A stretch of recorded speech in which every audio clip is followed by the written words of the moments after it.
All right, guys, welcome back to another episode of Crossing Swords. As always, I'm Andrew. And I am very happy to be back. It's wonderful to have you back. Before we get going, let me just do this. She call me Mr. Bombastic, tell me fantastic. Touch me on me back, she says I'm Mr. Rowe. Antic. I feel a copyright strike coming on, Yeah, but it's worth it yeah, because sounds Alex like it. is in the building. Hey. Thank hello. you for coming, mate. No worries, mate. It's been a while. You've stepped into the hot seat. You've decided you're capable and willing to try and fit into Jake's shoes. Oh, big shoes to fill. I mean, ironically not, but metaphorically Yes, large. metaphorically large. Yes. Thank you for inviting me in. It's yes, I feel very honoured that you would like me as a natural co-host. So Well, the thing is, I've known you a long time. We'll just sit and have a chat. You know, we're probably going to talk about a bit of football, a bit of politics, because at the time of recording, we are in the morning of a new government. indeed, Keir Starmer is the Prime Minister in a landslide victory. it's crazy the amount of seats that he's won today, isn't it? Yeah, over 400. Yeah. There's so much to talk about, and obviously you're not a particularly No, political person, so we won't spend too long discussing politics. Not a problem. But yeah. if you want to just rant and I'll go, yeah, no worries, all good. No, I mean, I don't want to rant. I feel cautiously optimistic, if I'm being positive. I think it's a good thing that we have no longer have got a Tory government. No, totally. I think that's like when I text Jake this morning, because first off, it does feel weird having discussed politics for so long with one person, for that person to then not be here this morning. But it's just unlucky that the election was called for and Jake wasn't going to be here. But I would imagine we'll leave the meat of the discussion big for one when he gets back. For when Jake's back, yeah. But he was the one who reminded me this morning that was like, look, the aim of the game was we're getting rid of the Tories, yeah. and that's happened. So Yeah, I'm happy with the general vote altogether. Yeah, good that the local MP that I wanted to get into power was Bobby Dean from. Bobby's in. Yes, he is. He does sound like a movie star, doesn't he? Doesn't He's not he? a bad-looking bloke either. No, so he like, looks all right. yeah. Yeah, I didn't but particularly like Elliot's Elliot. out. Yeah, I don't particularly. Do you like remember him from school? Oh yeah, he was a massive twat. Was he? Yeah. Because I always thought he was all right. Like I never had any interactions with him. Massive twat. Okay, because I know he was part of the gay group Oh, in yeah, school, yeah, and yeah, most yeah. of them were wankers. Yeah. And it wasn't because they were gay; they were just knobheads. Yeah. He had a bit of. I think he had a bit of a sense of entitlement. Is that I'm gay in this school. What you going to do? Well, I've said before on the pod, it was a bit weird, and I'd like to know what you thought because you went to the same school. They were sort of protected, weren't they? Yeah. Like you couldn't. Yeah. If you went after him in any way, everyone clamped down on it. Yeah, 100%. Yeah. So I think that's probably right that they did have a bit of almost a god complex, almost of like, you can't touch us. But it's weird because that's not what you would expect from an all boys school. You would have thought they would have been like lambs to the slaughter. But Yeah, but no. It was that time. just shows how gay forwards. Yeah, exactly. It was. But yeah, no, I'm glad he's out. Yeah, And it wasn't even close either. I think it was about 8,000 votes. yeah. But we got Bobby Dean. We have got Bobby Dean. And the Lib Dems in general have done all quite right. well. Yeah, They've got done all right. 71 seats. The only thing that's quite frightening, and it's mental how our politics works, because Reform got double the amount of votes the Lib Dems have, but they've got four four seats, and the Lib Dems have got 71. Yeah. Like, make that make sense. It does show that if you get behind, I don't particularly like Farage that much anyway, but you can see he's got people behind him. Yeah, and it's frightening because that's 22% of the people that voted for him. Yeah. And like me and Jake have come under, particularly me, have come under flack in recent weeks because we've asked the question of Reform voters racist. Again, my opinion is they're more ignorant and misinformed. Yeah. I scroll through TikTok and I see all your TikToks and everything like that. Video is still. Is it still really over wow. 100 comments, Wow. most of which are insulting. Oh, nice. And most of which are Reform voters going, Reform means reform. And it's like, okay. Fair enough. But yeah, the views on that still keep going over. I then did a response video where because most of the insults were calling me fat. Oh, okay. And my response was, the reason I'm fat is every time I fuck one of your mums, they give me a donut. And I posted that thinking, well, this is going to go even more. It didn't. It did about a third of the amount of views the other one did, but I enjoyed it. So Good. But it's a bit scary that the amount of votes that they got. It's crazy. But so you sort of agree with me that they're more ignorant. I think it is more. misinformed? It is more ignorant and misinformed, and they're trying to get behind something. I think it's just a lot of Tory voters who are fed up with the Tories and they don't want to vote Labour. They don't want to vote Lib Dem, and I think Reform UK is kind of an off branch of the Conservative Party. Oh, totally. I mean, there's talks already this morning that the Conservatives might try and join with Reform. And make one party and make Nigel Farage the leader. And you're just like, that'd be fucking frightening. It will. To have the whole Tory mechanism behind Nigel Farage. The only thing I can say from Farage, like, I don't know if it's a good thing or anything, he does speak well. Oh, he's very charismatic. Yeah. He's good at talking. Yeah. He stumbles as soon as he's like given tough questions. Like I would suggest anyone who wants to see what he's like when he's really pushed, search James O'Brien, Nigel Farage. Okay. And it's the only time they've ever done an interview together because Farage has never gone near him I don't since. particularly like James O'Brien, but No, but I would just to see how Farage actually handles under pressure. there was a couple of question time when he was there, and there was a couple of times where people were trying to put him off, and he actually answered quite well and quite eloquently. Yeah.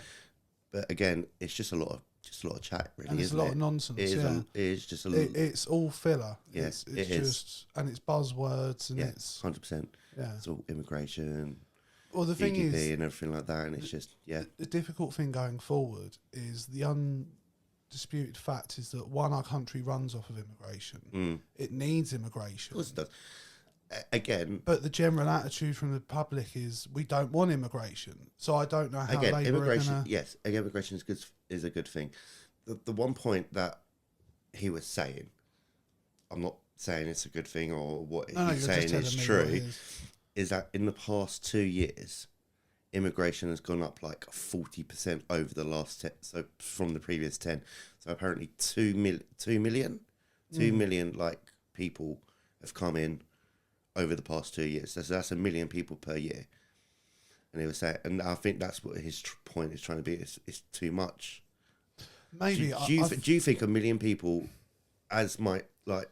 With I'm not saying illegal. I'm not saying with illegal the way migration. our system operates currently, that is too many because we don't have the infrastructure. We don't. But then my answer to that is it's not an immigration problem, it's an infrastructure problem and an underinvestment problem. If we had more doctor surgeries, if we had more schools, if we had more investment in everything, housing, it wouldn't be a problem. The problem is for the last 14 years, everything's been slashed, everything's been fucked. So, but the thing is, we've also lost millions of valuable immigrants that came here, set up their lives here, were holding up things like the NHS and public infrastructure that have all left because we told them they weren't welcome. Yeah. So like we're now in a situation where we need more people than ever to come here to fill the positions. Yeah. I think I'm just putting the totally. word out there and everything, and just seeing it from their point of view. The genuine economics and statistics show that we're going to need more immigration than ever. So the problem is then how do you square that away with? But you can't just let every Tom, Dick and Harry come in. He's got to be. Well, no, look, I have no issue being like in Australia where it's like, you need a genuine. Yeah. We need whatever we need is what we're bringing in. So like Australia might have a period like we need lawyers. So like lawyers come over here. Yeah. Like I'm fine with that. Yeah. But I think the reality of the situation is we're not really in a position to do what Australia does. We're not really secure enough on our own to do that, and we're too close to Europe to do that. Yeah. So the reality is we're going to have to eventually rejoin the EU in some capacity. But that, to the general public at the moment, that's fucking a no-go. Yeah, yeah. But it's sort of being discussed because Ed Davey, in his manifesto, the Lib Dem leader, wants to rejoin the single market. Yeah. And you can only do that if you have freedom of movement. Yeah. So yeah. We'll see how it goes. We'll see how he does. Yeah, I have no idea what's going to happen. Not quite. Absolutely. If there's one thing that Keir Starmer could do to convince you, or just to do for you, if there's one thing you'd like from Labour to improve your life going forward, what would it be? To be honest, I don't know. I'm not. Yeah, see, that's a difficult question because, again, I'm not into politics. I'm quite... No, but like for me, yeah, Chris, but I'll give you an like, example. okay, go on. So like for me, it'd be housing, something like rent control or something like that made life more easier for everyone. Yeah. That would be something practical that would improve my life and probably yours and Of a course lot it of other would, people. because, yeah, I think he needs to get, again, because I'm obviously railway industry, I think he needs to get a grip on the railway industry as well. To my understanding, what they're planning to do is, and they're not going to do it with all of the companies, and particularly not the... I think it's so I think it's like he's trying to get, like, I think they're going to call it Great British Rail. Yeah. So they're going to try and renationalise all the way they're going to do it is to not buy out the contracts, but wait for them to expire, and then they're just going to take them back in, because then it doesn't cost anything. Yeah. But they're not doing it with a few sections of the railway, and particularly the parts that make the most money. They're not doing it. Yeah. But I mean, it's a positive, regardless. Yeah. Yeah. So I think any public sector, schools have got to be. He's got to do stuff with schools. He's got to do stuff with the NHS. The NHS is the big, massive one that, if he can turn that around, then that will prove to me that he will do something. But it's been NHS has been a failing institution for the last 5, 6, probably since COVID. Well, the problem is there's all sorts of issues with the NHS. There's too many middle managers that are on far too high a salary.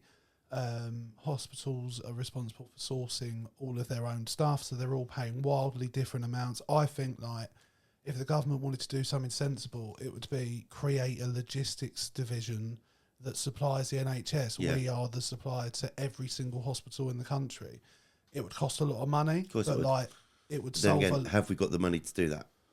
We haven't got money to do any of it, mate. Exactly. But we find the money to do it. Like the Tories, for all their we're financially responsible, they've tripled the national debt in 14 years. So, if you want, and like during COVID, we just spaffed money up the wall.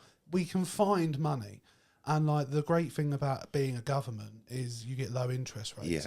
And if the Labour can show even a tiny bit of stability, banks will be willing to lend to the UK again. Hopefully. And everything I've heard from economists is like, to make money, you need to spend money. Just don't need to spend too much money. Be responsible. That has always been the problem with obviously with not the last Labour government under Blair or anything like that. But I think there was before Thatcher. I think there was I think the last time before Blair got in, Labour. What am I trying to say? Was it the note thing? No. So they were in power for hardly any time. Yeah. They were in power for 9 months. One time they were in there for 9 months. Yeah. And because they were spending too much money, another election got called because of vote of no confidence, I think. So that they were in there for 2 years. They spent so much money that they more or less crippled the economy. So they don't. That's the thing. We need to spend money, yes, but not as much money that. No, totally. I mean, if you go too crazy, you end up like this. Of course you do. Yeah. Like she just was, like, what she did was impressive. She nearly bankrupted the UK in less than a month. Yeah. So the Tories. The thing is, I was listening to like a 4-minute video of like the things the Tories have done in the last 14 years, and like they missed out probably 3/4 of what they've done. And just listening to a quarter of it, you were like, how did it get this far? Like, it's over now. Yes. And I am happy that it is over. Yeah. But we'll see what Labour does. Yeah. Because, again, this is my mandate on politics. They're all as bad as each other. I don't trust a single one of them. The only reason I disagree with you on that is that Labour aren't as bad as... Look at what the Conservatives have done. I'm not saying they're as bad as the Conservatives. But at the same time, you can't trust Sir Keir Starmer. You can't. No, so, I'd love to say you can, but everything he's done since becoming the leader of the Labour Party shows that he's not particularly trustworthy. No, not at all. But as I've said before, like pre-politics, you look at his life, a very principled and upstanding man. Yeah. But as soon as he got into leadership and politics, he's just backtracked on everything. 100%. So Yeah, no, I'd love to say you can trust him, but we can't. But fuck, we can only hope and pray. I think I can trust him a little bit more than what I could do with Rishi Sunak. Oh, mate, it's not even close. Like, if just a little bit of research into Sunak, he refused to hand over messages about Partygate, and when he was forced to, he lost messages and lost phones. Oh, okay, did he? Bit like Rebecca Vardy, who got dropped in the North Sea. Do you know what I mean? The other one was his wife's father's oil company. Yeah. Got a deal with BP 3 days before he announced new oil licenses in the North Sea, breaking the agreement about no more oil licenses in the North Sea because of like the world's burning. Yeah. And it was the third biggest deal in the history of BP as well. And then in just the last year, his personal wealth has gone up 120 million. So I find it difficult to feel sorry for him. And I certainly wouldn't have trusted him in charge. No. He'd have just spent the next 5 years lying in his pockets even more. 100%. But yeah, I have no idea what Keir Starmer's going to do. But we need radical change. In the things you listed, whether it's education or whatever it is, we need radical change. But I just don't trust him to do it. But we'll see. You never know. He could surprise us all. Absolutely. What should I talk to you about next, Alex? That's down here. You've got the list. Let's talk about England. Okay. Let's talk about the tournament. Do we have to? We probably should. I mean, our main thing to talk about is football, I feel. Okay. And tomorrow, at time of recording, is our next game against Switzerland. How do you think we've done so far? Not well. No. We've been shit, let's be honest. We have been awful. It's my problem is it is square pegs into round holes. We are trying to play everybody who everybody wants to play, and they can't fit into the system that Southgate wants. Yeah. And if he wants to play that system, he needs to do that change. I feel like he's been trying to shoehorn certain players in, though. So he had to play Gallagher for some reason. He just had to. And don't get me wrong, as a Palace fan, there's a place in my heart for Conor Gallagher, but he broke my heart at the same time. He tried to shoehorn him in. Conor Gallagher is headless chicken. And again, as a Palace fan, the player I would love to see in the base of that midfield is Wharton. Yeah. Everything I've seen of him, he's a forward-facing, holding midfielder who can play a pass. He's still rough around the edges when it comes to passing, but his composure on the ball, his ability to tackle, I just think. But saying that, having seen Mainu in the last game, I was genuinely impressed and was like, do you know what? I can be fine with him playing ahead of Wharton, but not fucking Gallagher. So the good thing with Wharton is he'll get the ball, he'll look forward, not sideways, not backwards. Every time. Like again, I've always said, I've been saying this all tournament. Rice, not holding mid. He's a box-to-box midfielder. Bellingham, not holding mid. He's a box-to-box. He's a box-to-box midfielder. You could argue he's a striker nowadays. Again, I think even Kobbie Mainoo playing in that role, he's not there. He shouldn't be there. He's a box-to-box midfielder. Yeah. We haven't got a Calvin Phillips. We haven't got somebody. Honestly, mate. Fuck me. Like, you know how I feel about Gareth Southgate. Yeah. When I heard that, I was like, what are we doing? I get what he means. It's just a pretty poor example. But he's got Adam Wharton and Kobe. Like, it's not. But Kobbie Mainoo's not. But he can play there, and I would argue he's better at it than fucking Calvin Phillips. And Adam Wharton's better than. If you're going to play Kobbie Mainoo, he's an attacker. Calvin Phillips is shit nowadays. He is awful. He went from never playing for Man City. Like, Pep had one look at him and was like, I can't do it. Yeah. What can I do with it? He's then gone to West Ham where everyone was like, this is the most perfect move I've ever seen. And he's done nothing. Flopped. Yeah. Absolutely flopped. Yeah. So, like, for fucking Southgate, that just shows what his attitude's actually like. Like, if he could have got away with it, Calvin Phillips would have been in that squad. Yeah. And we'd have been watching even more sideways and backwards passing. Yeah. But, yeah, for me, my dream midfield at the moment would be Rice on the left of the midfield three, Mainu on the right of the midfield three, and Wharton at the base of the midfield three. Okay. That would be my trio. Okay, fair enough. Because I think Mainu has shown he can pass, he can dribble, he can tackle. So you're playing a 4-3-3? Yeah. So I'm not playing three at the back. No, where's Bellingham? Bellingham. Maybe off the left. You put Bellingham on the left? Maybe. All right, Mainu out, do you go Bellingham Mike in. Bassett and go classic 4-4-2 and stick Bellingham up with Kane? I No, but then I'd have a 5 in the midfield. I'd have him just behind Kane and Kane up top on his own. Yeah. So maybe I'd do that. No, I think Mainoo's got to come out and Bellingham in. I think Mainoo's got to be in. I think for... So you dropping Rice? No. Are you not? I'm not putting Wharton in. Fair enough. That's very good of you. Ash will be screaming at the moment because he's just like, Mainoo's so much better than Wharton. I can't say that he's better than Wharton. He's just...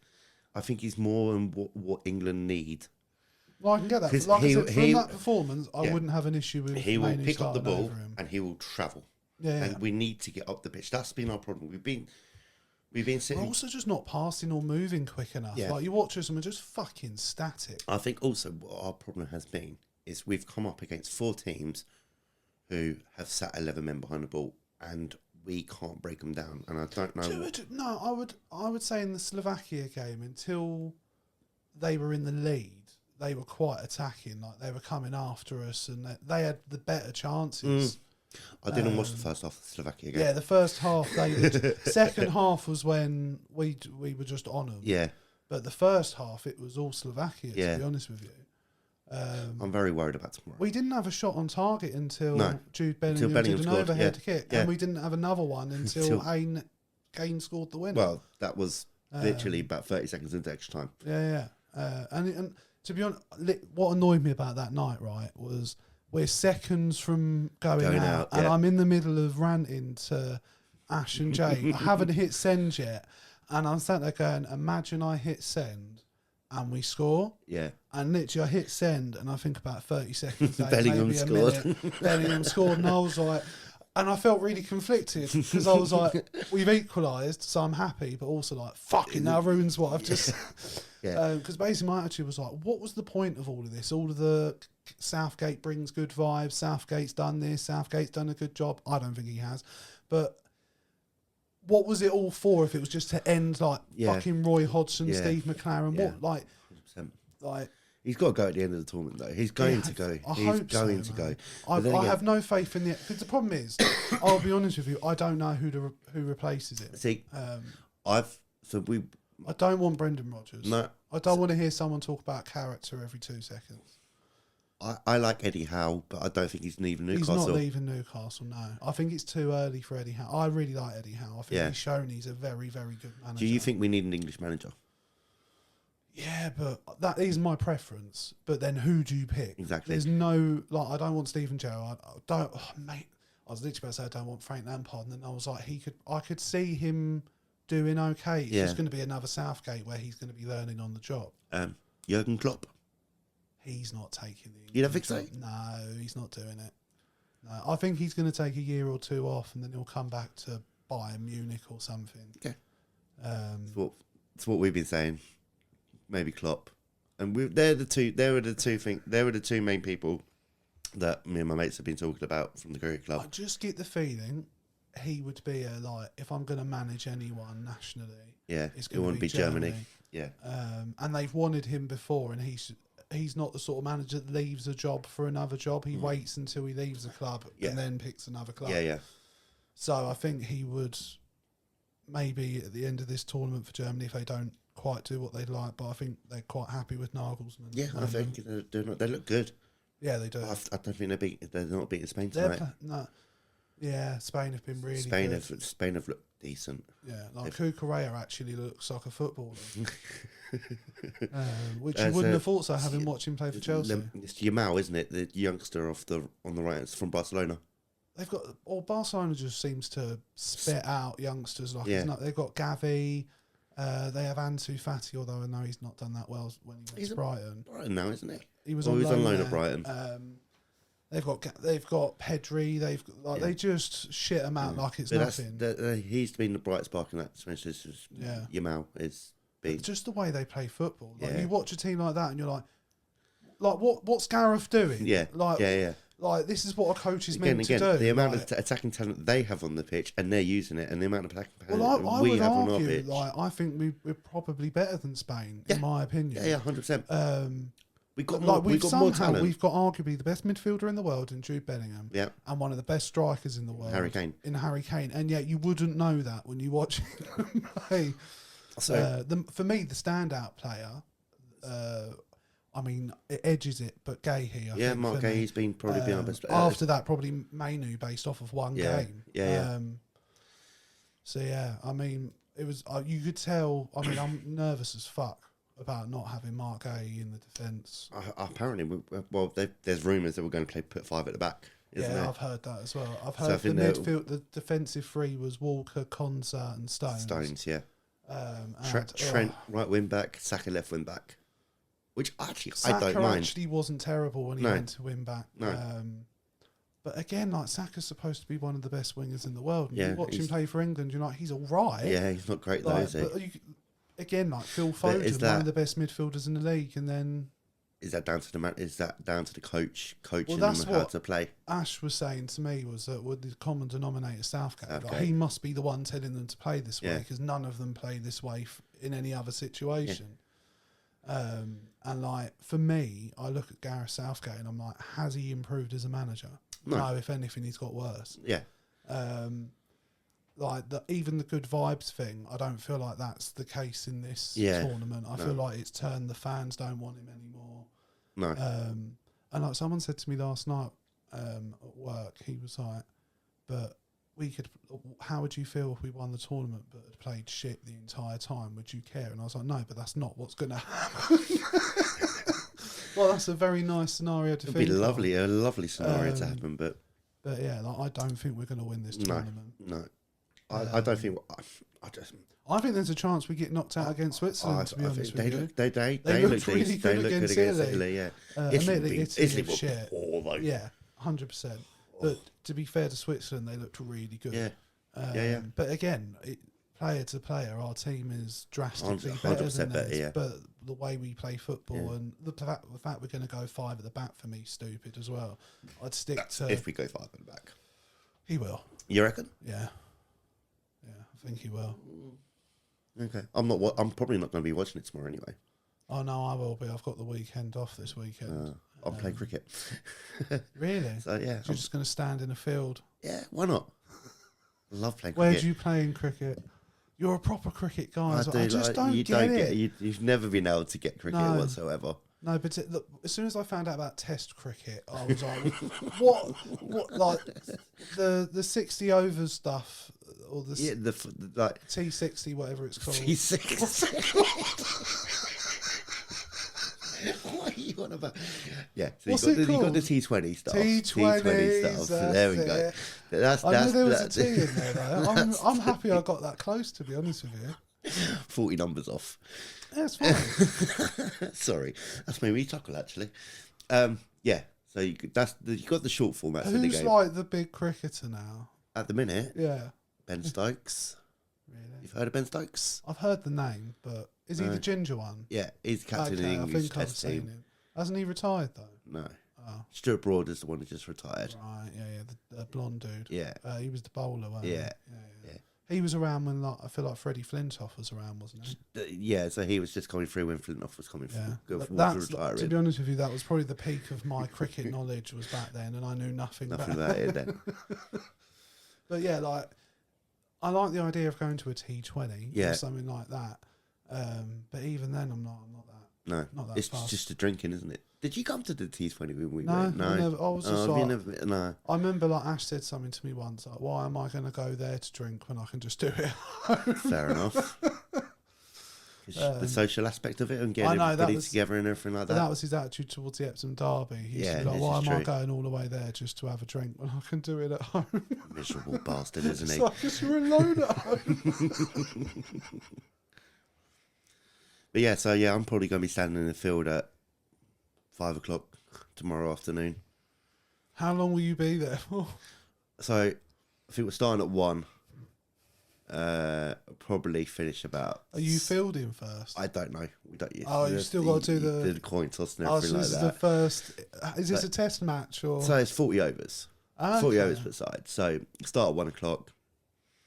So we'll probably finish about 6, 7 o'clock, something like that. Okay. So, yeah, to be honest, I'm quite happy because I hate watching England. Oh, it's awful. It's so bad at the minute.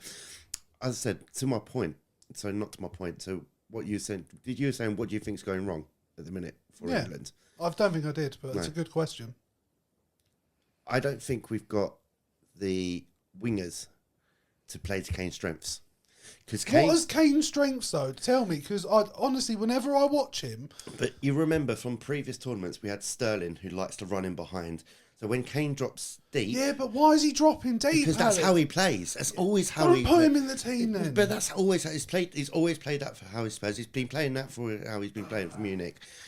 You build your team around your best player. I think the problem with Kane is he's gone to Germany and lost a yard of pace because it's slower in Germany. Maybe. But again, I see Kane how he's always played. People are saying, oh, why is he dropping so deep? He's always dropped deep to get the ball. But because you've had runners in behind who like to run in behind, like Sterling, and Saka does like to run in behind on occasion, but Sterling, Rashford and Grealish, they all like to run in behind. When the striker drops deep. He's great at dropping deep, I'll agree with you. Apart from when he isn't, which is most of the time, frankly. So yeah, you're right. That is what he's good at. What I think he's actually good at is scoring goals. Yeah, of course he is. So for I'm me, not but saying... my problem is, like, fine, we're sitting him up front at the moment. That's clearly what he's being told to do. Yeah. But that doesn't mean do nothing up front, Harry Kane. Yeah, yeah. Like, I feel like he's gone from wanting to be like a Wayne Rooney striker in his later years to, I don't know, like Gary Lineker in his late 30s of just, I want to wait for the ball to hit me in the 6-yard box. But he's a great passer of the ball. He's good at holding the ball up. Yeah. So for me, why he's not capable of getting involved with play just further up. I can't. So yeah, but it's because there's such a big gap between our middle three and our front three at the minute as well. It doesn't need to be though. But that's what I'm saying. I think there is such a big gap between. No, but whose fault is that? Is that the players or is that Southgate? I'd presume it's Southgate. I reckon it's a bit of both. So you reckon? I'm sorry. I don't mind Southgate. I think again. Go on, challenge me. No. I'm not going to challenge you to ever. I think after he's done he should. I reckon he should have gone after the World Cup. Yeah, I think he should have gone before the World Cup, to be honest. But I didn't watch that World Cup. No, you didn't watch it. No, he should have gone after the World Cup. I'll give him this Euros, not a problem. He's got to go at the end of this Euros. I think I know we haven't played the best teams in the tournament and everything like that. You get to a semi-final of the World Cup in Russia in 2018. Yeah. You get to a You get to a Euros final in 20... It's 1-0 up and then fucks it up. Yeah. Continue.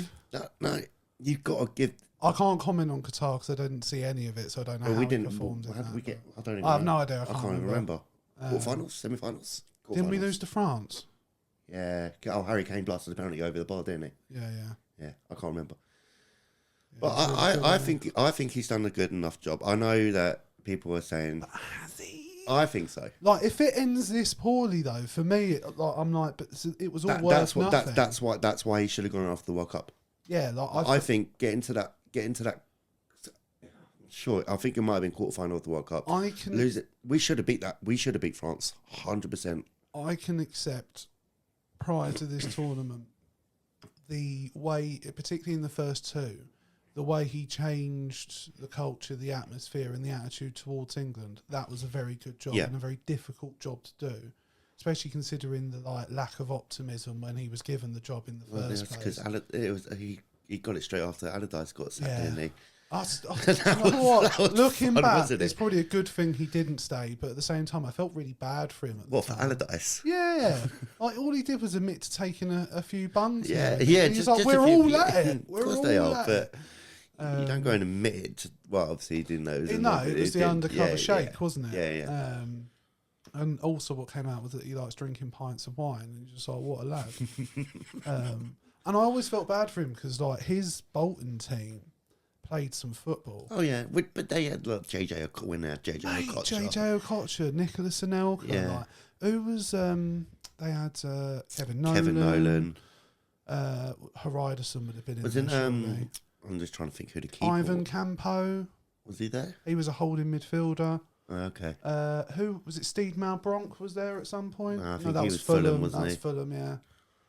But yeah, no, he had some proper players back then. And then even when they had players like Johan Elmander. Oh, wow. That's a blast from the past, isn't it? Do you know who I miss? Go on then. Benjani. He was Pompey, wasn't he? Yeah, and then Man City. Was he at City? He got forced to go to Man City. Like Harry Redknapp physically put him on a plane because they got offered like I think stupid amount of money. 18 million. Yeah, and he was like, and like Benjani was like, I don't want to go, and he apparently just sat in the airport refusing to move. So Harry literally went and physically put him on a plane. Oh, good old Harry Redknapp. Yeah, have you seen the advert of him doing German? It's proper weird. No. For the England games, it's him speaking German and talking about the England team. Yeah, it's proper weird. It's proper weird. Not seen. To be honest, I haven't really watched much of it. I've not watched a lot of the tournament in general. No. I've just watched the England games. I wasn't even going to watch the England games, to be honest with you, because I just find it too painful. But I want to be able to criticise Southgate, so I want to watch it. I was at work for the first game of the tournament, which was Serbia. Yeah. I painfully watched the Denmark game. That was just, that was awful. Yeah. That was the worst. That was the worst game. Was that the 1-1? That was the new one. Yeah, that was. Sorry. Yeah, that was the 1-1. Sorry, it was the Slovenia game. Because we won 1-0 against Slovenia, wasn't it? No, we beat Serbia 1-0. Serbia. We drew to Denmark, and then we drew to We've Slovenia. played all 0-0. the S's. It's confusing. Yeah, and now we've played Slovakia, and now we've got Switzerland. No, Switzerland. I hate the Swiss. No, I'm joking. Do you not? They do good make chocolate. Oh, two fat people think chocolate. that's going in the clip. Oh, the chocolate. But yeah, so do you think he's done a good job overall then? Since he's taken over, I think he's done a good. Yes, I think so. Should he have won that final? The Euros, 100%. Should he have won the semi-final? I think that was a decent Croatian team. Yeah, but he fucked up. Again, not making subs early enough. Yeah. That was the thing that bugged me the most about the final, was that it was like cookie cutter. Surely he's not telling them to sit back. Well, they're not, mate, come on. So you think the players are just doing whatever they want on the pitch? So you genuinely think all 11 of those players are going, lads, ignore what the gaffer's saying. He's telling us to go all out. He's telling us to go to the opposite end of the pitch. I don't think he's telling us that. Let's all just sit back. It's just like, why would somebody mate, have that? If you sit back in every game against every team, you can't say it's the players. No. And that's what England's style has been doing that, hasn't it? It's just in every tournament. Yeah. Go 1-0 up. It's Roy. It's not the Hodgson ball, isn't it? Honestly, go if Ash 1-0 was on this call, I think he'd have been like, I think he'd have hung up. Oh, it's just go 1-0 up. Oh, sit 11 men behind the ball. It just. Yeah, I'd expect an angry text from Ash if I was. I will. Don't worry. But it's just, I don't get it. By the way, say whatever you like about Jake, because he's not going to listen to it. Why not? I don't know. He's gay. Oh, okay, fair enough. He's too busy. Jake, you're a massive cunt. Speaking of Jake. Yes. Shall we... we've got some... Oh, go on then. Let's have a question. Would you like a question or his update first? Let's have his update of how he's doing. Okay. I think that's the second clip. Right, Jake. I believe he's whispering in this clip. He will explain why, okay. But I'm going to turn it right up. So here is Jake's diaries. First of all, I have to apologise for being a little bit quiet. The reason being is that I'm currently in Engelberg in Switzerland. Switzerland, the most beautiful country in the world. Engelberg definitely up there as one of the most beautiful towns. My passengers have absolutely adored it. I got them to sit at the front of the coach on the way in, and they were very grateful. They absolutely loved it. So we started on Monday. We had a bit of an issue with a couple of passengers who were bumped off their flight coming in. But luckily, after absolutely no sleep from them, we all got together and managed to set off on time. In our first day in Paris, in our first full day in Paris, our only full day in Paris, we managed to all go to the Moulin Rouge, saw some incredible things, saw a contortionist with absolutely no bones in her body. She was amazing. Saw an acrobat who managed to balance on his forehead on a bottle. It was very impressive. And we saw another couple of blokes who sort of balanced on each other, also very impressive. And then, of course, there's lots of tits as well, for the less concerning gentlemen. What else did we do? I went to the Louvre, saw the Mona Lisa. I haven't done that ever, so that was the first. yeah, currently, then we drove down to Switzerland. That's where we are today. Switzerland being one of the most expensive countries in the world, and my passengers decided that tonight was the night for a night out.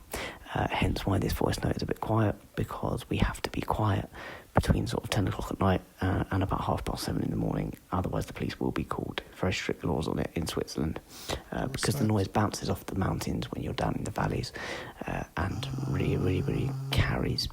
The next couple of days, we'll be moving on to Florence, and then we'll be in Roma for my birthday as well. I've managed to wrangle my way a trip onto the Vatican, which I'm really looking forward to. So yeah, that's where we've been, that's what we're up to. I hope you guys are well, I hope you guys enjoyed the pod, and I hope everyone listening is enjoying too. Apologies if I've gone a bit fast. I've tried to cram as much in as possible, and yes, there may have been a few alcoholic beverages consumed this evening. Bye. That was Jake there. Sounds like he's living his best life. Does sound like he's living his best life. Because we were exchanging a vape at one stage there, I sort of lost track of what he was saying, and then all of a sudden I heard tits. So I think he was saying he went to the Moulin Rouge. Oh, a burlesque sort of show. So, yeah, I'm with you. So body contortionists and so a lot of tits were there apparently. Nice. Nice. Well, look, I'm a big fan of tits. Yeah. What about you? Oh yeah, always. Are you an ass man? Nah, I love it. Titties? I'm a teddy boy. Titties. Yeah, flip it.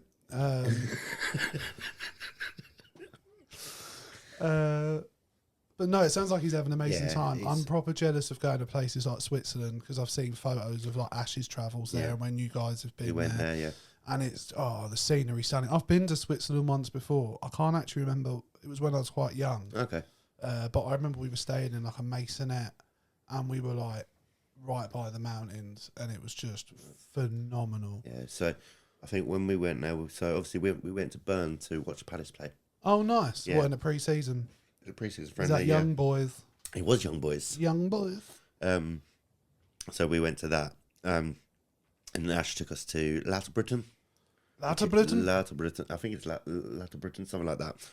And that's in the Swiss countryside, and it's just nice. The scenery is just so good. Yeah, they got like beautiful lakes and shit. But there, what Jake was saying is it's so bloody expensive over there. Yeah, but they're paid a lot more in comparison, aren't they? Yeah, like they're all on like $100,000 a year.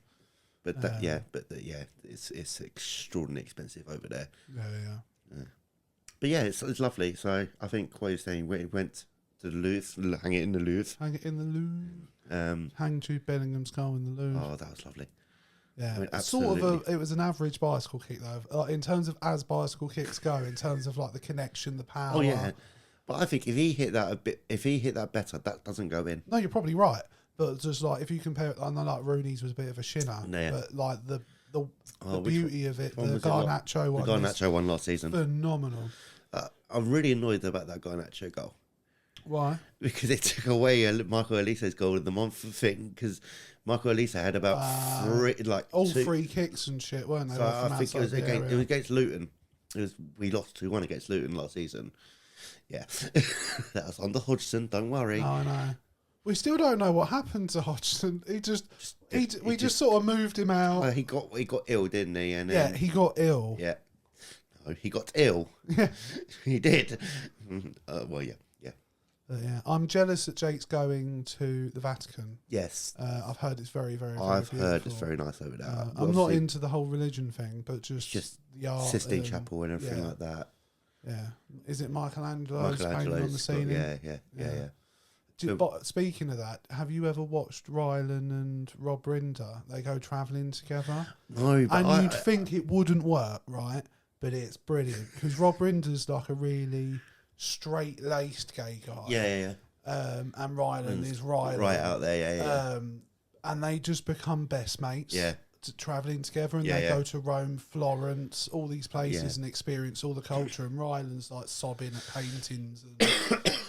And he gets like, and they'll then go out clubbing with Rylan, and like Rob's like on tables, top off, and just brilliant. No, it's brilliant. And but like, what was sad at the end of it was like everyone was like, "Oh, just announce it that you're together now," and they're like, "No, we're just best mates. Friends, yeah. We're just." Yeah. Glad he's enjoying it. Very much glad he's enjoying it. I look forward to having him back. Do you? Really? Yeah. No, didn't think you would. No, you're right. I'm enjoying him. I think the guest hosts are much better than him. I tend to agree with you. Sorry, I had to have a little dig there. Are you ready for a Jake question? Oh, go on then. Is this directed at me personally, or is this just over? No, I've listened to it. It's general, not direct. Oh, okay. It's not directed for you. It's just they seem General to be for question. some reason they're animal themed at the moment. The questions. Okay. You'll see what I mean. So this is a two-part question. First of all, if you were going to form your own country now, what animal would you want to be your national animal? So Scotland has the unicorn, England has the lion, Wales has the dragon. Does What would Scotland be genuinely yours have the unicorn? and why? And also, gentlemen, They please shouldn't can you have tell that. me what colours would you like in your national flag if you were to start a country today?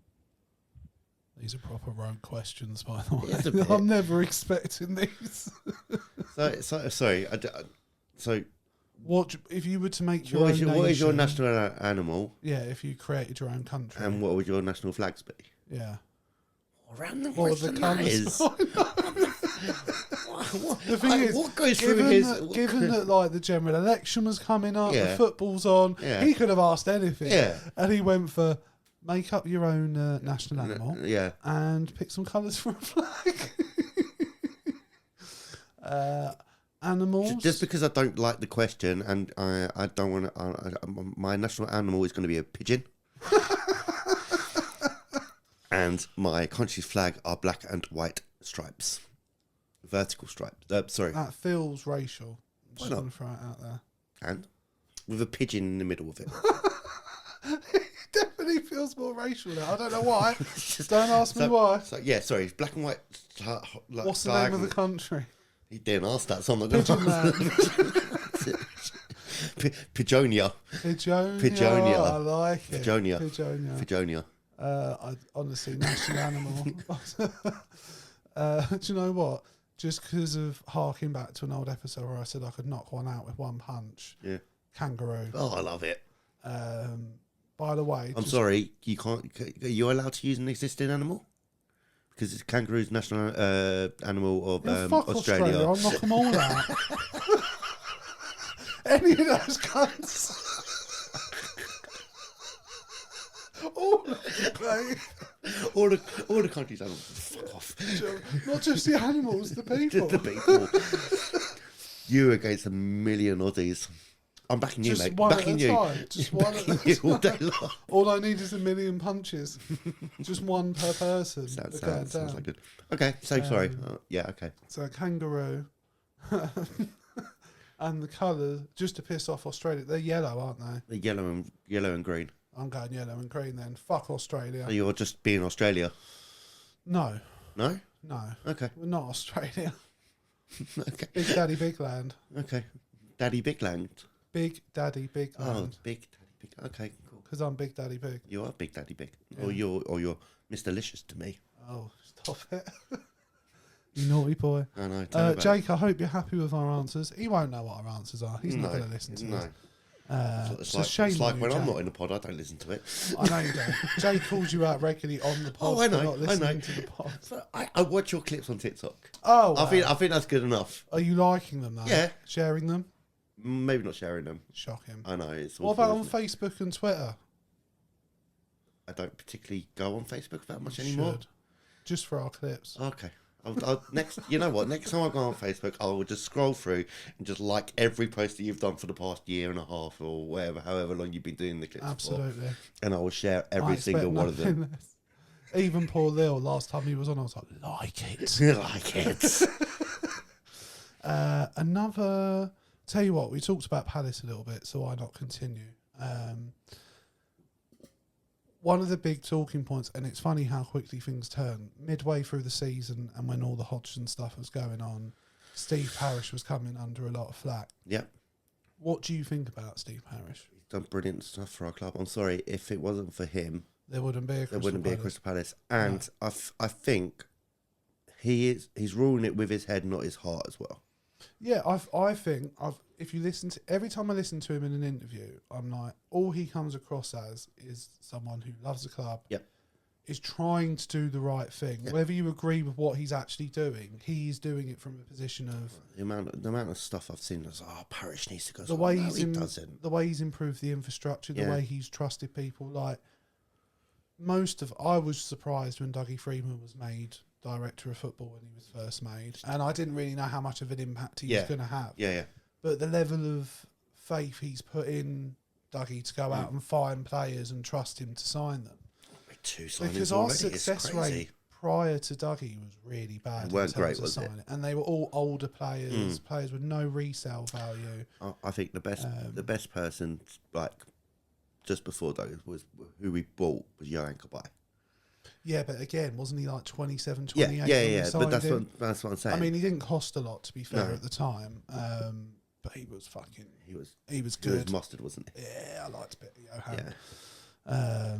Who else did? But no, I think Steve Parish has done an excellent job. I think the only criticism I would level at him is the investors he's trusted. I think he's brought the wrong people in. Yeah, so the Americans, don't know, have they put any money into the club? I don't know. They have, but they're the sort of people where they're like, for them to fund the club to the level they fund their other franchises, they want full control. But at the same time, they have basically given all their voting power to Parish. Okay, fair enough. So they're obviously not unhappy with what's going on.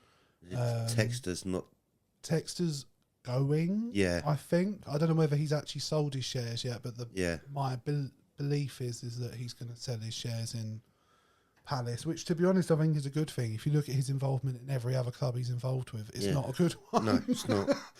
So, and that was what I found really frustrating, was there was quite a chunk of the Palace fans that were like, just sell to Texter, and it was like, have you even looked into this guy? And like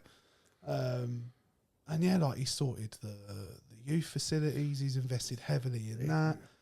We're one of the first clubs in the Premier League to like introduce a scheme to look after players when we release them from our academy and things like that. And apparently start on the new stand is probably going to get... Yeah, I'll believe that when I see it. Do you know what I mean? When Jake sends me a picture or someone sends me a picture of ground being cleared, I'm not going to believe it. But the problem is, my understanding is we need to sell players to do it. Like, that's the whole point. Oh, okay. Every year the cost of it's going up and the shortfall was getting bigger. Like the start of last season, I believe we needed another 40 million to be able to break ground, and I don't think we've made that 40 million. I think we might make it on the Elise. Well, yeah, and like the other thing I found frustrating with the fans is the attitude towards selling these players. Yeah, like the whole point of signing these players is to sell them on. Yeah, I would agree with them that don't sell them all at once. Like I don't want Elise, Eze, and Gay all going at the same time, because you've just lost every good player from your team, or the best free players immediately. I don't think Eze's going to go this season anyway. I don't think. It looks like Elise will be, but they're struggling to agree a fee. But so apparently Bayern Munich don't want to pay the £60 million up front. Yeah, but we need cash. Yeah. Like we want to break ground on the stadium and replace Elise. Yeah, we can't afford to say, oh yeah, give us half now and half over the next 5 years. We need the money now. But a lot of the teams don't have cold hard cash. And I think the release clause, isn't it around 65 million, something like that? But I think Reading get a little bit of it as well. Well, yeah, of course they will. They'll probably get like, I don't know, 10, 20%. My mate's a Reading fan, and apparently that deal that from Elise to us it was awful for them as well. So I don't think he's getting 20. I think they're only getting like 5-10% of it. Because that was one of the big things why we never sold Wilf. Because in his contract was, I think, something like a 50% sell on profit back clause to Man United. Like, so if because we signed him for 15 million back from them or something, didn't we? So it was 50% of whatever we got over 15 million. So if we'd have sold him for 50 million, they'd have got half of 35 million. Yeah. So it made any deal when selling him impossible to do. Because there's rumours he's coming back again. I tend to agree with Jake now that you don't go back. No. And he's had a year out in Turkey. I have no doubt he could probably come in and do a job, but he's going to be on too much money. Yeah. He's going to be 32 this season. Yeah, something like that. So I don't want him to step back in because Elise's gone, if that makes sense. Because he doesn't play in the same position as Elise. Sorry, I'm maybe getting this wrong. Kamada, isn't he a winger? No, I thought he was a midfielder. Or was he a midfielder? Is he Yeah. one of the holding I mids? think he's like a holding box-to-box sort of midfielder. Like Loads of them now. No, So I know, but Wharton, I think it's because Check he's... Decore. He was a massive miss for us last season. Yeah, he's one of Glasner's guys. He's Yeah, played yeah, for him yeah. before. So I think that's all that is. Because I think last season he kept having to rely upon players like Riedewald, who's left now. Yeah. So I think he's like, I need one of my guys Yeah. in here. I mean, one of the players I thought was finished was Will Hughes, and he did a job with Mate, on the Glasner. Well, you can say that about every player, like Mateta. Yeah. Like, I thought Mateta was done at Palace, Yeah. and like now I think Edouard's done at Palace. I think yeah. And Mateta's now playing for France, and The Olympics, isn't he? yeah, so like I don't know how he's done it, but I am slightly, I have a bit of trepidation because the way we played under Roy when he took back over initially Yeah. wasn't too dissimilar. to how yeah. we were playing really good football, really high confidence, and Yeah. the next season was shit. Shit. So there is a part of me that is terrified that's going to happen again. I don't think. I think Glasner's a good No, enough I manager. tend to agree with you. I think, And he's a more attacking-minded manager than Hodgson yeah, was. yeah. I think Hodgson came in at that end of the season and got, bugger it, I've got Let's nothing. just give it a go. I've got nothing to lose. Yeah. We'll give it a go. And I think he probably just said to some of the players, like particularly like Elise, just go out there and do what you got to do. Yeah. As long as you're doing X, Y, and Z, do whatever else, make it happen. You heard about the new sponsors? Oh, the betting The sponsors. 88 people. It's disappointing because it's like a dodgy Asian betting company. It's Vietnamese. Yeah, there's loads of them though. Yeah. No, I don't like it. I tend to agree with Jake, although I don't think it's enough of an excuse for players that bet. I don't like the fact we punish players for betting and they have betting sponsors on the shirt, but I also don't think it's enough of an excuse for these higher level footballers that are stupid enough to not just put a bet on, but put fucking hundreds on. They're betting on themselves as well. Well, yeah, look, Ivan Toney was one of them, wasn't he? Yeah. I don't know about Sandro Tonali, but there's another player recently, wasn't there, that they said that had bet on himself. I can't remember, but it was like he might be banned for like 5 years or something like that. Well, that's your career over with, isn't it? It's really, isn't it? But no, I'm uncomfortable with it. But how many companies are willing to pay millions of pounds to sponsor your team? And we sort of need the money. And like I've said to Jake before, I can see a world where Palace get relegated because they've been priced out of the league, and it's not because we've done anything wrong. Yeah, we just haven't got the money. To compete. Yeah, yeah. Because like Forest came up, spend 100 million in a first. Like, when has that ever happened before? No, it's not, has it? Palace don't spend that much any transfer window, so let alone their first. Shamak was the main striker signing when we came up, wasn't it? Yeah. Fuck me, that was Shamak, no, Gale as well, wasn't it? Yeah, that's for 2.5 million if I remember correctly. Though, on Dwight Gale. And who else did we sign? We signed.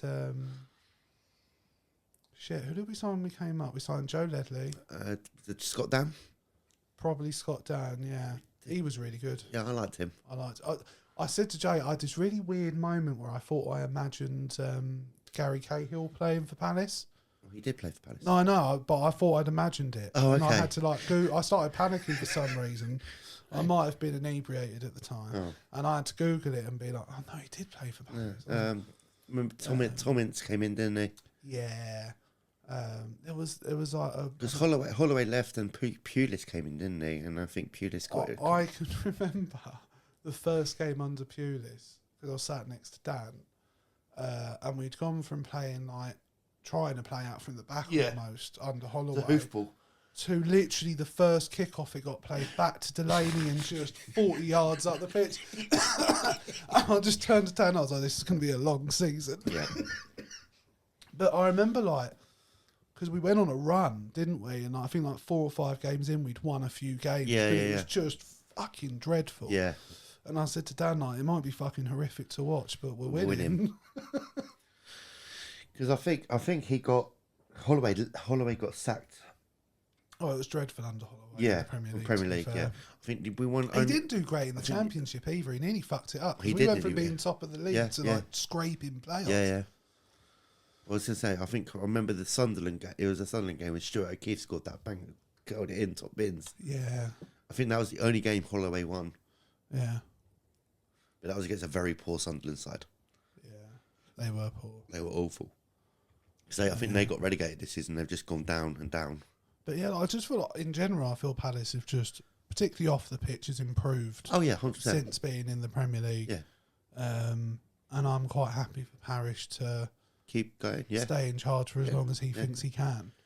I think the best thing at the club at the minute is the recruitment and Dougie Freeman. Yeah. Like you got to think of Muniz. What a signing he's been. And what was that, like 8 million? Yeah. Something like that? Who were the two last season? Muniz and somebody else. Wharton. Oh, and Wharton, yeah. Yeah. And we signed that Riyadh. Haven't we only just signed him now? Yeah, I'm just saying this. We've already signed Riyadh and Chiadi or something. Yeah, Chiadi Riyadh or something like that. Chiadi Riyadh, that's Chiadi it. Riyadh and Kamada. I still feel like we need maybe. Do you reckon we need another striker? Yeah, but only if we sell Edouard. Otherwise, we can't really afford to take on. Fair enough. You think who do you think's got, out of the three people? Elise leaves. Elise goes. I think Gahey goes as well. Maybe Gahey. Because isn't he bringing in a centre back as well? I can't remember his. I'm sure there was a centre back. That's Chadi Riyadh. That's Chadi Riyadh. Yeah, he's a centre back. Yeah. So it looks like we've replaced Gahey. And you tell you what, Chris Richards, mate, what a player he is. And he's not been utilised enough really previously. But again, everybody under Glasner is just like, you're like thinking Will Hughes, he looked nothing, and then he's come in and it's like bloody hell. Yeah. Richards, I've always liked Chris Richards. I've always liked Chris Richards, even under Hodgson. I liked the performances now. Yeah, much better. Yeah, and he's even managed to keep Nathaniel Klein relevant in the Palace team, and got him a new deal as well. Yeah. And at the end of last... he looks all right on the centre back. He looks okay. But we've let go of a few of the older players. I think Tompkins has finally gone. Tompkins gone. Reedwald's gone. I would ideally like Ayew not to be at the club, but he somehow manages to stay relevant. He's such a good player for us. He's a very, very hard worker. Inconsistent technically, like he can look absolutely top draw sometimes. I still remember that goal against West Ham. Insane. But other times you're just like, just release it. But that's how he wins fouls, and that's what he gets us. He picks the ball up. Other times, there's times you're like, there's a guy open over there. Yeah, there's a guy again, and over there, and over there. Not saying anything. I don't mean. I know exactly what I go to the game. I go to the game. You see it on TV. You see it on TV when we're playing on TV. I see it. I'm not having to go at you. Like I said, he's a hard worker, but in terms of his quality goes, I don't think he's necessarily good enough. But he keeps himself relevant. Yeah, I think he keeps himself relevant enough that he's not. As long as we're not paying him too much money. Yeah. As long as he's on like 40 grand a week, I can live with that. Fair it is. But if he's on higher than that, I'm like, justify it. Fair enough. And then we still got that youngster that's basically never played. Franco. Yeah, Matej Franco. So we have no idea how he's going to be. He looked. You know what? He played a couple of games last season. He looks all right. He just looks a bit small. I know that doesn't actually matter, but do you know sometimes you look at a play and you're like, can you take a barge? Do you know what I mean? Can you skip past the player and ride a challenge? Do you know what I mean? Looks like he just needs a couple of Big Macs. Can you take a big tackle from Mr. Biglicious? I doubt it. I think if we went shoulder to shoulder, I'm putting him into a wall. Do you know what I mean? Fair enough. And it's happened. Yeah. You can't blame him. It just is what it is. Fair it is. One of the controversial things I'd like to talk about in terms of football. Go on. I don't like Pep Guardiola. I think he is a world-class coach. Yeah. He's a bit of an arrogant son of a bitch. Oh, he's a completely arrogant son of a bitch. I think he's ruining football, if I'm being honest with you. I think he's ruining the Premier League. And I don't think he's as good as Klopp. And I don't particularly like Klopp. I think he's a bit of a wanker as well. Fair enough. But I think Klopp... I think Pep has had the players, hasn't he? And the money. Like, I'm not saying Klopp hasn't had the money or hasn't had money spent. Yeah. But like, if you look at consistently the amounts and like Liverpool can go out and do one big signing a summer. City can do three or four. Yeah. And like They signed They signed a new left back for 50 million. He's shit. That's fine. We'll just sign another one and loan this one out. I think you're right, mate. I think that Guardiola, everywhere he's gone, he's had money to spend and he's had the players to have it. Like that Barcelona team, he had Lionel Messi. Yeah. You could have put anyone with peak Messi in it. It wouldn't have mattered whether it was Suarez, Neymar, or who. Yeah. Like you could have put fucking Weghorst up top. Yeah. He'd have had it looking good. Do you know what I mean? 100%. But yeah, like fuck, he had Neymar, Messi, and Suarez all at their peak, all at like fucking full throttle. Yeah. And then Iniesta, Busquets, Xavi, Puyol. Yeah. You just keep naming them. It's fucking ridiculous. He had Ronaldinho at one stage. Yeah. But he also sort of ruins players as well, in my opinion. Less than he improves. I think he improves a lot of players. So who do you think he's ruined? Jack Grealish. You think so? What's Jack Grealish done since signing for City? Nothing. He's now out of the England squad. That was inconceivable. This is true, yeah. Well, there was rumours he's going back to Villa anyway. He probably should. Yeah. Like, if you look at the player Jack Grealish was pre-Man City, one of the most exciting young talents in the league, he now looks so boring, doesn't do anything in the game. Yeah. And I know exactly why that reason is. It's the way Pep coaches is that every player in their position, you have this role, these are the movements you make, these are the actions you do, these are everything he lays out for them. Clearly that works for more players than it doesn't because of the success he's had. And particularly the better these players are, it seems the better the football intelligence they have and the more they can cope with it. But like, I remember listening once to Thierry Henry talk about playing for Pep, and he played in the same position as Jack Grealish does now, which was off the left up top. And he said they were playing a game, it might have been against a shit team like Bilbao or something like that. Coming at half time, he's barely touched the ball. He's had a shit game. The team's playing shit. It's 0-0. Yeah. Pep's telling him, done perfect. You've done exactly what I've asked. Because as far as Pep's concerned, whatever the score is, as long as the players have followed what he said, he's fine with it. Henry comes on in the second half and goes, nah, fuck this. Goes to the opposite side of the pitch, drops deep to get the ball, starts the move, ends up on the end of it and scores. Pep takes him off immediately. Yeah. Because he was like, I don't give a fuck. You've broken what I've said. Yeah. So he took Jack Grealish, one of the most unpredictable players, like a bit like the Ayew description of he took the ball, carried it, won free kicks, moments of magic, all that sort of stuff. Yep. He's taken that and gone, no, Jack. You just stay in this part position of the pitch. You make these runs. You do this, and it's fucking ruined it. Yeah. And also Calvin Phillips wasn't a bad player but Pep just took one look at him and went, no, you're fine. Yeah. So like he just gives up on players. He doesn't give players a good enough a chance. He ruins Joe Hart. Yeah. He comes in and just goes, nah, Joe Hart's not for me. And his career never recovered. Yeah. There's probably loads of other players I'm missing out, but and there's a guy I kind of agree with you that I don't think he'll go down as one of the greatest managers. Totally, and deservedly so, because he's done an incredible job. You don't win 3 Premier Leagues back to back if you're not a good manager. Yeah. But he's also had a financially doped Man City. Yeah. That are probably going to get away with everything that they've done. He was at Bayern Munich when they had a lot of money as well. Yeah, but again, he didn't win the Champions League there. He actually didn't do that great a job at Bayern Munich, really. That's probably the one blip on his record. But obviously that Barcelona team isn't the same. Yeah.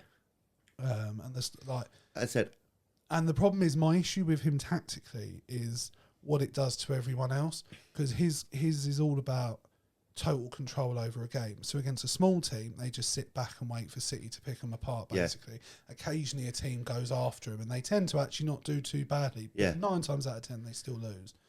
Or you get them come up against Arsenal, the other best team in the league last season, and they just cancel each other out because they're playing the exact same style of football. It's Arteta who's learned from Guardiola. Yeah, but the problem is more teams, like up and down the leagues, are playing out from the back and trying to play this controlled style of football. Yeah. It's fucking boring, mate. Like, I've never watched a City game and gone, fuck, that was a good game. Yeah. It's very, very... And normally, if it's a good game, it's because the other team have played well. Yeah.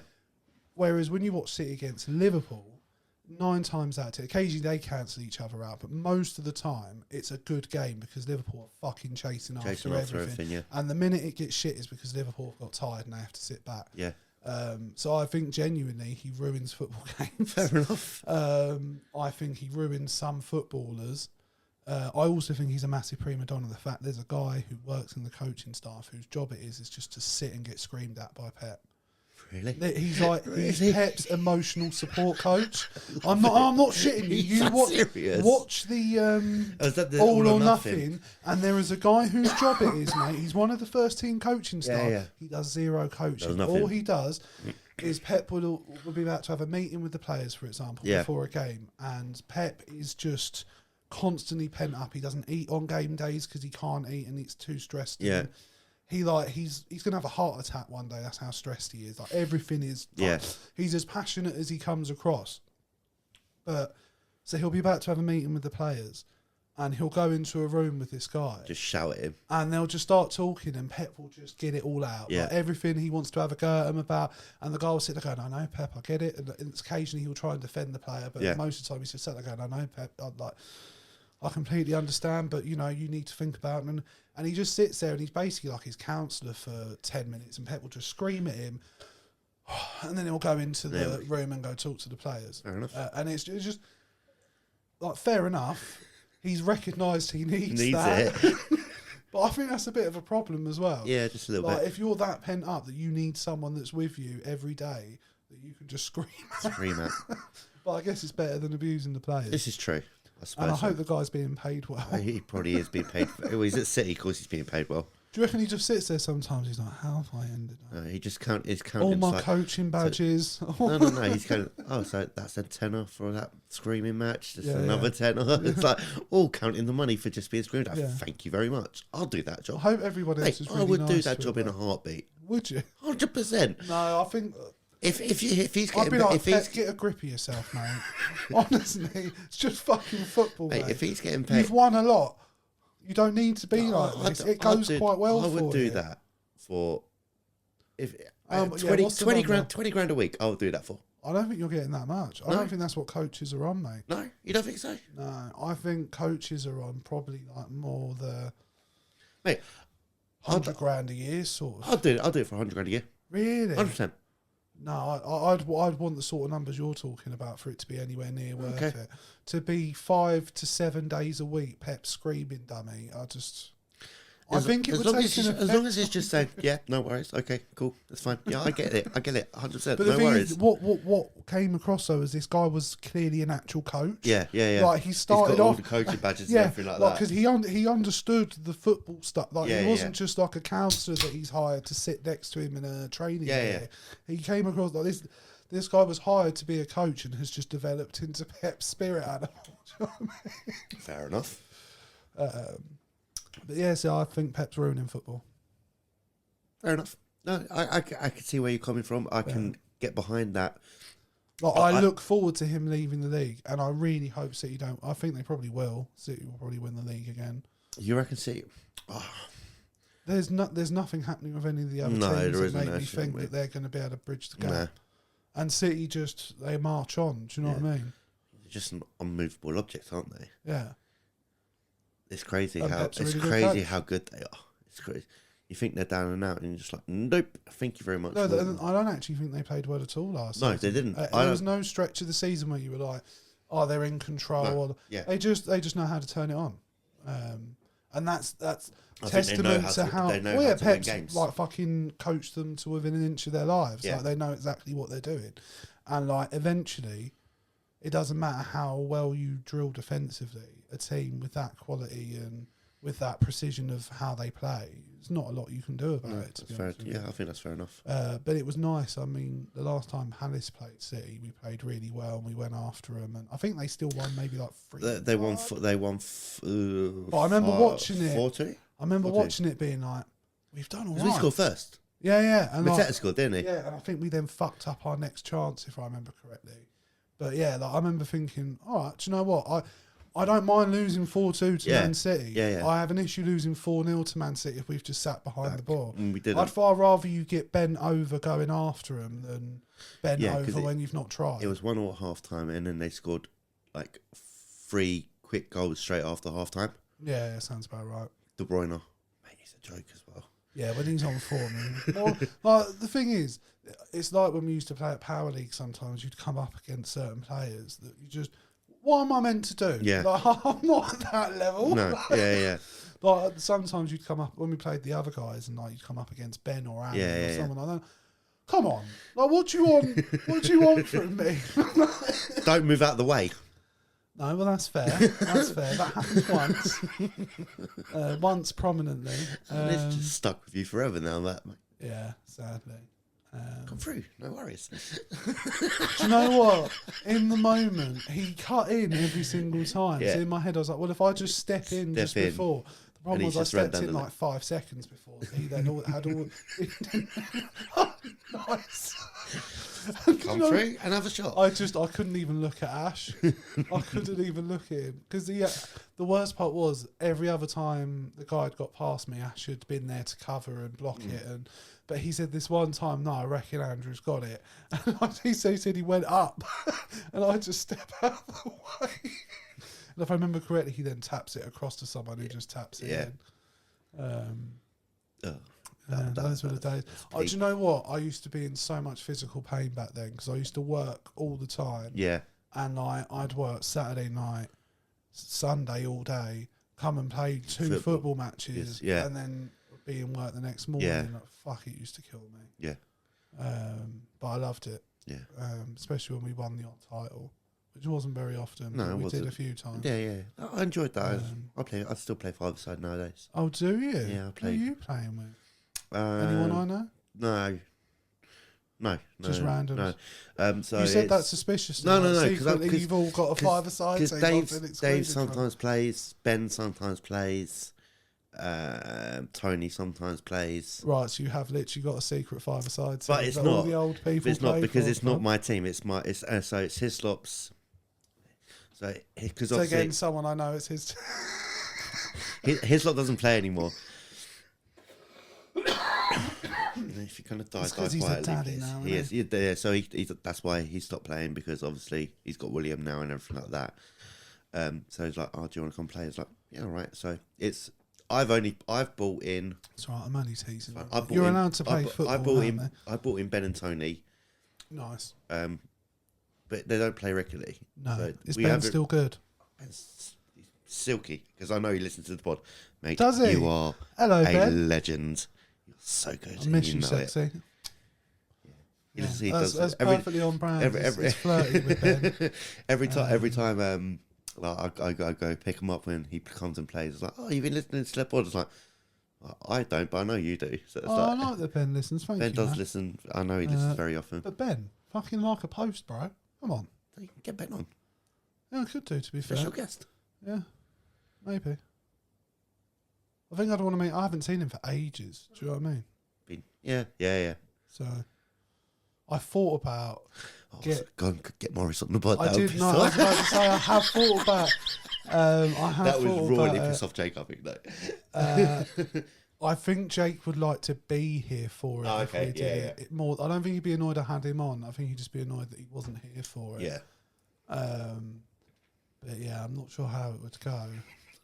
Depends what we would talk about. This is true. But no, Morris is a good player. I'm saying that. Doesn't matter what Jake thinks. He fucked off, so it doesn't matter. Oh no, I'm having on whoever the fuck I want. Yeah, exactly. Like, no, totally. It's his fault, so. Yeah, no, totally. Look, you can say it. Excellent. You can say it. But yeah, what the fuck were we talking about? We were talking about Pep Guardiola, how he's ruining football, so that's fine. I think we've covered that. Yeah, cool. I think that's a pod, mate. I think Is we've that done right. What do you mean, is that it? No. Don't be disappointed now. Why? It's been an hour and 20 minutes. Is it really? Yeah. Oh, wow. Time flies, It mate. does fly. When you're having fun. Hey. And when you're with someone sexy. You know me.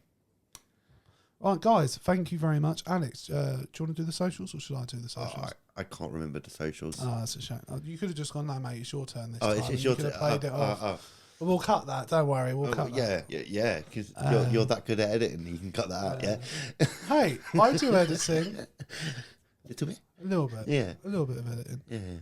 I do occasionally have to, like the house phone might ring or something like that, so I have to edit that out.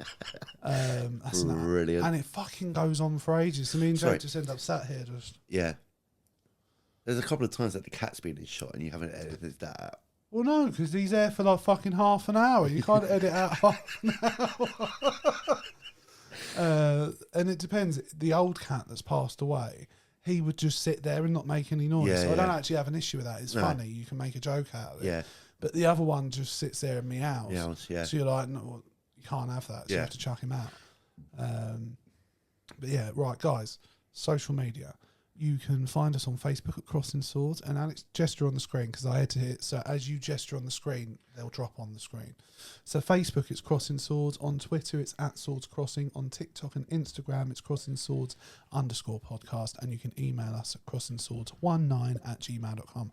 And if you want to see our beautiful faces and you're just listening to audio, you can click in a link in our description of every episode, and it will take you to our YouTube page. Excellent. Yeah, very good. You're quite impressed at the professional. I'm very Because good. every time you've been here, Jake's done it and he's shit at it. Yes, That's why. I'm very good. You've done it off the top of your head. I've done it a few times, to be fair, and I have to type it out quite often. Fair days. So yeah, but yeah, guys, Alex, thank you very much for coming on. Not a problem. Thank you very much for having me on. No, my pleasure. And hopefully we'll have you back on soon. Maybe Jake will be here next time. Maybe. We'll see. You never know. Yeah. Cool. Guys, it's been a pleasure. Ciao.